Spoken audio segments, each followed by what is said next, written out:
What's going on, everybody? It's my Paul, and thank you all so much for coming back and checking out another video. And I've got a couple of things Call of Duty related I want to talk to you about today. I want to talk about the Mercenary playlist. I want to talk about Australia getting Call of Duty aged 18 and over. The gameplay in the background is me not doing very well, but it's one of the very few Black Ops 3 beta gameplays that I've still got left on my laptop, so we're going to have to make do with the best we've got.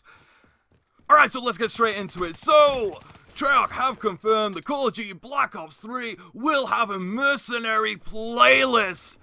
Hallelujah. No longer when I'm running solo do I have to go up against teams of sweaty teenage bastards. No longer during clan wars do we have to get bent over in the shower prison style in TDM lobbies. Seriously, it's like jail in there. It's proper jailhouse cock getting forced into your asshole when you get up against full teams of these sweaty little bastards. No longer, because we have this. We've been crying out for a Mercenary playlist since Black Ops 2. Over the last two Call of Duties, it's never happened. And then you had clan wars running all weekend. Don't get me wrong, I plan on having a clan when Black Ops 3 comes out, and I'll go more into that closer to the time. But you know, it's like, you want to jump on solo, you don't want to be going up against teams of 2 and 3 people all communicating. It's just not fun, because you're guaranteed to get bent over. Plus, when you're in the Mercenary TDM lobbies, in Mercenary playlist lobbies, they are such a cool crowd in there. It is. Everybody's so freaking chill. They're all just there just to have a good time and enjoy themselves. And I've actually bumped into some really cool people in the Mercenary playlist. So yeah, I'm really happy about that. Treyarch made a fantastic move of bringing that back. Look, Black Ops 3 looks to be an amazing game. It is. You know, I played the beta, I really loved it. I thought it was great. And other than a few latency and lag issues, but like I say, it was a beta, you know, that was going to be expected. And I think this is kind of like, you know, it's just that little bit more icing on what looks to be a very nice cake as it is. So, yeah, pretty fucking happy about that. Alright, and something else I don't really want to touch on, because I'm not really one for bringing you news, and I say that in air quotation, but this did actually tickle my testicles a little bit when I saw it, because this was making like breaking news everywhere, man. Like IGN had it covered, GameSpot had it covered, and that was Australia have put Call of Duty for the first time of an age rating of 18 and over. Has anybody ever paid attention to an age rating on a Call of Duty game? Have you been on Xbox Live or PSN? Kids just run the show in Call of Duty. I know it shouldn't be the case, and I really do believe that, you know, it should be for people over the age of 18, because it's a pretty fucking violent game, you know. You got assholes like me online as well. And yeah, you know, people's like arms and legs and guts going around everywhere. Kids shouldn't be playing this game.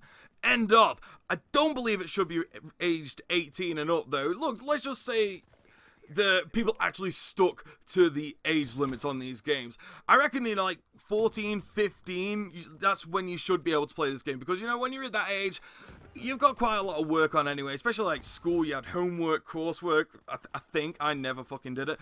But I know that you still have it, and it's quite a lot of stress on kids, you know, that age, so it's a really good place for them to come online and vent and shout things. And, you know, like, kids that age, you hear it in the news, they're always getting up to they're out in the streets causing trouble and whatnot. Look, I'd rather have a bunch of friggin' pissed off teenagers in here, like, venting their frustration on me.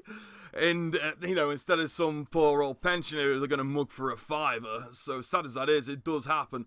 But yeah, I kind of do think the age rating is too high, but it is what it is, because, you know. But the one thing that does piss me off, though, and this always happens, how many times do you get into a lobby full of fucking squeakers? Because even when I play solo now, I just don't go into game chat anymore. I just don't want to put my ears through it, because it's bad parenting. I mean, like, say, 14, 15, yeah, that's fine. But anything below that, absolutely fucking not. Because, first of all, A, I'm a grown man, alright? I've got my own kid. I don't want to be babysitting somebody else's, so I'm not prepared to have to put up with squeaky little Jimmy prick. And isn't it a bit odd that people let, like, their 8 and 9-year-olds just, like, randomly talk to strangers on the internet? Is that just me who thinks that's bad parenting? Or is that seem okay? You know, if I spoke to them, it'd be wrong and I'd be classed as a pedo. But if they want to come and speak to me, that's absolutely fine, apparently. No, I don't. You know, parents, if you're listening, have some limits on what your kids do. You know, don't let them on games like this. I mean, look, I don't want to be putting up with children in these lobbies. I don't, because to be fair, children of the revolution are quickscoping, they're the noob tubers, they're the utter dicks who play this game. Don't want them around the place. So yeah, it's cool that Australia is kind of taking a stance, a bit too much of a stance, but I do think, you know, parents need to do more to protect the kids from games like this. But you know what? it's not a perfect world. In a perfect world, yeah, this game would be full of people aged 18 and up just on for a good time and running around for shits and giggles of it. But in a perfect world, you know, you wouldn't have people getting murdered, raped, and cancer would just be a ghost story. So that's my take on it. Thank you all so much for watching. To the outro.